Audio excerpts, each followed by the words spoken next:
의사분들이 병원을 설립하거나 운영하는 과정에서 채무를 많이 부담하시게 되는데요. 특히 의료 장비를 매수하거나 렌탈하는 과정에서 보증금을 납부하거나 하는 비용이 들거나 또는 뭐 인테리어 비용 이런 것들 포함해서 설립 당시에 비용이 많이 들 뿐더러 병원을 뭐 건물 단위로 하시거나 프랜차이즈 단위로 하시거나 크게 하셔가지고 직원들 인건비나 이런 것들이 많이 드는, 그래서 실질적으로 의사분들 채무 규모가 상당히 많은 경우가 많습니다. 근데 의사분들이 병원 자체를 그냥 문 닫고 정리하기에는 면허가 있는 분이시기 때문에 본인들이 채무를 책임지고 정리하고자 하는 또 의지도 강하신 편입니다. 의사분들이 이제 채무를 부담해서 정리를 해야 되겠다 하시면 상담으로 지금 통상적으로는 두 가지 부류가 있으시더라고요. 개인 사업자 형식으로 병원을 운영하시는 분이 있고, 또는 의료재단을 만들어서 의료재단이 병원을 운영하는 방식, 그렇게 두 가지 부류가 있던데요. 각각의 경우에 이용할 수 있는 회생제도는 다릅니다. 개인 사업자의 경우에는 개인이기 때문에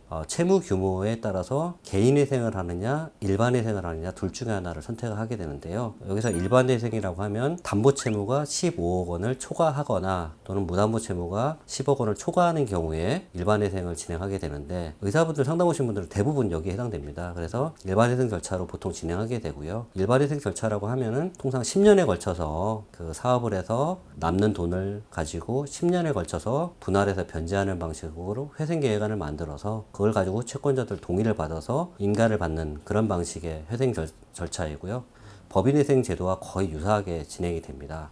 이에 반해서 의료재단 같은 경우는 의료재단 법인입니다. 그래서 법인회생 절차를 이용하게 되고요. 그래서 여기는 법인과 또 대표자가 별도로 또 구분이 되는 그런 문제가 생겨서, 의료재단 같은 경우는 의료재단에 대해서 법인회생 절차를 진행하고, 또 대표자, 이사장이죠. 보통 이사장이 연대보증을 서게 돼서, 또는 이사장이 세금을 또 부담하게 되는 문제가 생겨서 이사장도 개인 회생이나 일반 회생을 진행하게 되는데, 여기도 통상적으로는 일반 회생 절차를 많이 진행하게 됩니다. 그런데 우리가 법인 회생 절차를 말을 할 때는 이 법인 안에는 의료재단이 법인이야? 이렇게 의문을 가질 수 있는데, 법인은 말 그대로 사람, 자연인이 아닌 그냥 단체에 대해서 법인격이 있는 것들은 다 법인입니다. 그래서 우리가 알고 있는 회사, 주식회사 포함해서 회사들, 그 다음에 비영리 법인들도 포함돼요. 그래서 뭐 영농조합법인, 의료재단 이런 데도 법인이고요. 심지어는 회계법인, 법무법인, 세무법인 이런 데도 다 법인이라서 여기들도 다 법인회생 대상인 그 법인 안에 들어가서 의료재단도 법인 회생 절차를 진행한다. 다만 의료재단은 좀 일반 법인과는 좀 특수성, 우리가 일반 법인이라고 하면 주식회사를 통상 말하는데, 거기랑 특수성이 뭐가 있냐면 의료재단은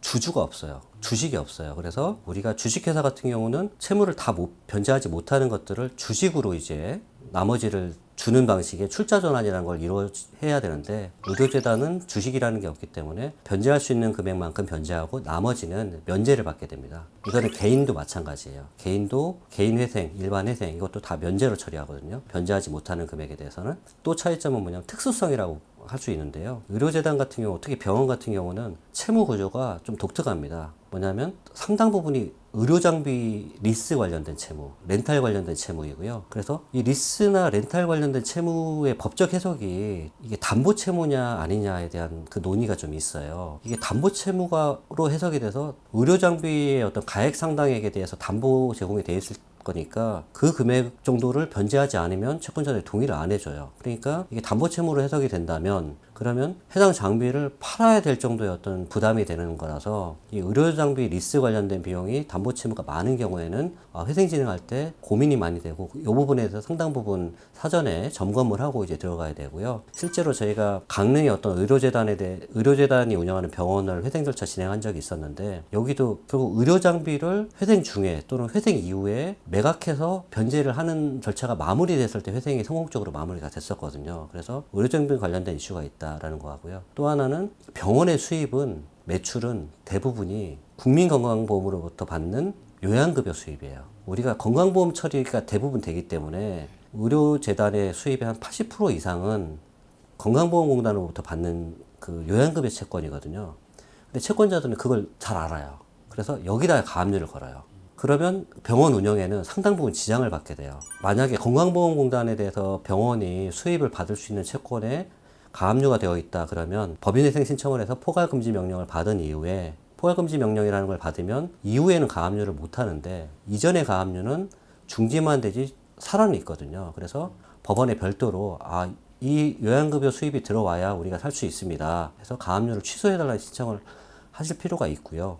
또 나아가서는 나중에 그 가압류가 취소되지 않다고 하더라도 법인회생이 인가가 되면 가압류는 효력이 없어지거든요. 그러면은 회생 중에는 참 어렵게 병원 운영을 하다가 회생이 인가되면 그 요양급여 채권을 이제 회수하면서 그 병원이 갑자기 회생이 인가되면은 유동자금이 좀 많아지고 병원 운영이 원활해지는 그런 특수성이 있어요. 그래서 이런 어떤 병원의 특성상 회생 진행에 어려움도 있지만 장점도 분명히 있다는 걸 고려하셔서 좀 전문가와 상담해서 절차 진행해 보시면 좋겠습니다.